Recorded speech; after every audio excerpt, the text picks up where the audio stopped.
नमस्कार, मैं मनोज राय फिर एक बार पेश हूँ। कोविड-19 कोरोना वायरस एक वैश्विक बीमारी जिसने सारे विश्व को अपने चपेट में ले लिया है। आज का हमारा शीर्षक है विवेकानंद। देवियों और सज्जनों, भाइयों और बहनों, जैसा कि हम जानते हैं कि विवेकानंद एक महान दार्शनिक, समाज सुधारक एवं मानवतावादी थे।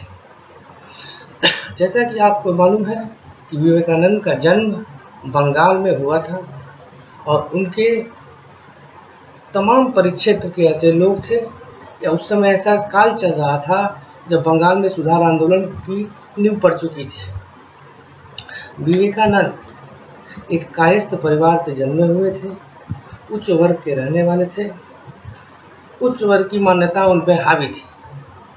वे दक्षिणेश्वर के काली के पुजारी आचार्य रामचंद्र कृष्ण के शिष्य थे। इस सब विशेषताओं के बावजूद विवेकानंद पे न किसी उच्च वर्ग का घमंड था, क्योंकि वे एक सन्यासी प्रवृत्ति के व्यक्ति थे और बचपन से ही सन्यासवाद उनमें हावी था। आचार्य रामकृष्ण परमहंस के संदर्भ में क्या कहा जाए, वे एक महान साधु थे और वे महाकाली के भक्त थे।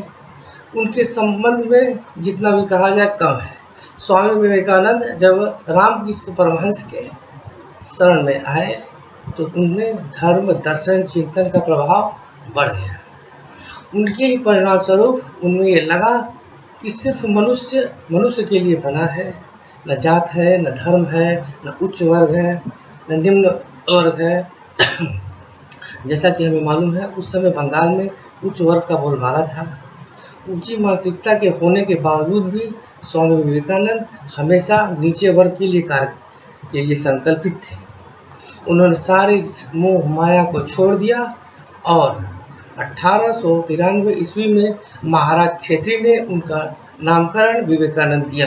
जैसा कि आपको मालूम है बचपन में उनका नाम नरेंद्र नाथ था, लेकिन खेत्री महाराज ने नरेंद्र नाथ का नाम बदलकर उनका नाम विवेकानंद रख दिया और वहीं से वे अमेरिका के शिकागो में पहुंचे और धर्म संसद में भाग लिया। और उन्होंने जब भाषण देना प्रारंभ किया तो अमेरिका में बैठे निवासी जो उन्हें बेवकूफ़ टाइप का समझते थे, उनके ड्रेस पे हंसते थे, उनके भाषण से जब वो संबोधन हुआ, भाइयों और बहनों, लगा कि माँ सरस्वती का उन पर आशीर्वाद आ गया है। सब हतप्रभ हो गए, स्तब्ध हो गए कि भारत जैसा देश, पिछड़ा पर गुलाम, यहाँ ऐसा सन्यासी ऐसा भाषण भी दे सकता है। और वहीं से विवेकानंद प्रसिद्ध हुए और भारत का डंका उन्होंने बजा दिया।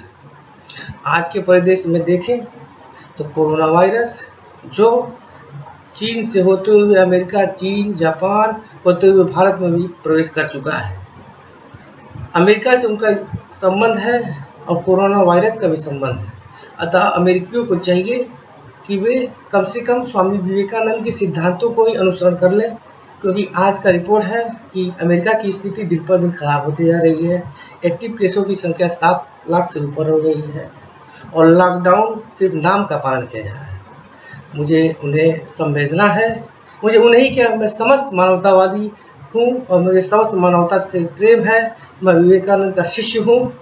अतः मैं चाहता हूँ कि अमेरिका ही नहीं, सारे मानवता का नाश जो कोरोना वायरस करने वाला है, इस पर रोकथाम के लिए हमें इधर उधर सोचने की ज़रूरत नहीं है। हमें लॉकडाउन, सोशल डिस्टेंसिंग, तमाम चीज़ें हम पालन कर ही रहे हैं, लेकिन आज के परिवेश में देखा जाए तो विवेकानंद के सिद्धांत को अगर हम अपनाते हैं तो हमें बड़ा ही लाभ होगा और हम कोविड-19 कोरोना वायरस से आसानी से लड़ सकेंगे और उन्हें विजय भी प्राप्त कर सकेंगे, हरा भी सकते हैं। क्यों नहीं हराएंगे? ये दृढ़ निश्चयी होकर ही तो हम जीत सकते हैं युद्ध। और विवेकानंद का ये पहला सिद्धांत था आत्म सम्मान की भावना को ठेस न पहुंचाना। उनकी दूसरा सिद्धांत था आत्मनियंत्रित होना। तीसरा दृढ़ निश्चयी होना। ये तीनों कहीं लागू क्यों नहीं होते? आज के परिवेश में भी ये तीनों लागू हैं।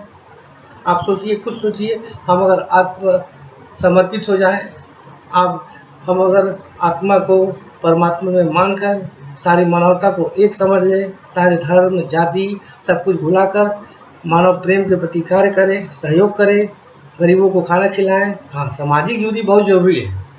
सोशल डिस्टेंसिंग, इसका हमेशा आप ध्यान रखिए। इसके बिना ये लड़ाई अधूरी है, हम सब कुछ खो देंगे। क्योंकि कोरोना वायरस का चेन अगर टूटेगा नहीं तो भारत जैसे गरीब देश में लड़ाई एकदम से अधूरी रह जाएगी। विवेकानंद कि ये सिद्धांत आत्मचिंतन, आत्मनियंत्रण और तमाम ऐसे बुराइयां जिससे हम आज के परिवेश में दुर्गुण कहते हैं, वे भुलाकर सिर्फ मानव प्रेम की तरफ सोचें। दुर्गुण का तात्पर्य है यहाँ जाति से, धर्म से। हम दूसरों को हिंदू न समझें, किसी को मुसलमान न समझें, ईसाई न समझें, इसका भेद न रखें। ये नहीं कि गरीब आदमी कोरोना से पीड़ित है उसकी सेवा न करें, ऐसा ना सोचें। हम जाति, धर्म, संप्रदाय सबको भुला दें, क्योंकि ये ऐसा कठिन काल है जो कभी आया नहीं था। विवेकानंद ये जान चुके थे कि ऐसा समय भविष्य में आएगा, क्योंकि वो भविष्यवक्ता भी थे। अतः उन्होंने आत्मनियंत्रित का भाव दिया। आत्मनियंत्रित होके हम घर से बाहर न निकले, किसी के बहकावे में न आए और सोशल डिस्टेंसिंग का पालन करें, और आत्मनियंत्रित होके हम अपने घर में बैठे तो इस लड़ाई को हम आसानी से जीत सकें। उनका चौथा सिद्धांत जो बड़ा ही महत्वपूर्ण है वो है निडरता। निडरता वो सिद्धांत है जो आज भी कोरोना वायरस की लड़ाई में एकदम प्रासंगिक है। ये देखिए इस प्रकार से प्रासंगिक है कि निडरता का अर्थ यही नहीं है कि हम छाती पीट कर रोड पर निकल जाएं और कहें आओ कोरोना आओ हम तुमसे देखें। ये बेवकूफ़ी है, निडरता नहीं है। निडरता ये है कि हम घर में बैठे, संक्रमण से बचें और संक्रमित होने से भी बचें। और यदि हमें ऐसा संकेत होता है कि हम इस संक्रमण हो गया है या कोरोना वायरस के सिम्टम हमारे में दिखाई देते हैं तो सरकारी सेवाओं पर विश्वास करते हुए सरकारी नंबर व्हाट्सएप पे हमें कांटेक्ट करें, वो आएंगे, हमें ले जाएंगे, क्वारंटाइन करेंगे। अगर हम पॉजिटिव होंगे तो हमारी उस एक तरह से सेवा करेंगे, 14 दिनों तक रखेंगे, तमाम सेवाएं करेंगे। और नेगेटिव होंगे तो घर भेज देंगे। इसमें डरने की क्या बात है? कई लोग छिप रहे हैं, डर रहे हैं, घरों में भाग रहे हैं। देख रहे हैं दिल्ली से पैदल ही आ जा रहे हैं, बम्बई से पैदल ही आ जा रहे हैं। कई लोग मस्जिदों में छिप रहे हैं, डंडा भाजना पड़ रहा है। ये क्या है? बेवकूफ़ी है। निडर बनिए, बेवकूफ़ न बनिए। उनका तीसरा सिद्धांत है करनी और कथनी में अंतर नहीं होना चाहिए, जो आज भी प्रासंगिक है। कि कोरोना वायरस में भी प्रासंगिक है। हमें कथनी और करनी का समानता रखना चाहिए। ये नहीं कि सुबह शाम हम अपने लोगों को, दोस्तों को ये संदेश दे रहे हैं कि सोशल डिस्टेंसिंग रखिए, घर से बाहर न जाइए, सामाजिक दूरी रखिए, शाकाहार का प्रयोग करिए, और सवेरे खुद टहलने के नाम पर चाय की दुकानों पर दौड़ जाए, खोजे कि कहाँ लोग मिल रहे हैं, कुछ बतिया लें, क्या माहौल है। ये सब करनी और कथनी में अंतर नहीं है। गाँव की तरफ चले जाएँ, वहाँ खेती बाड़ी कराने लगे, दौड़ के शहर में आ जाए कि क्या माहौल है, चेक करें।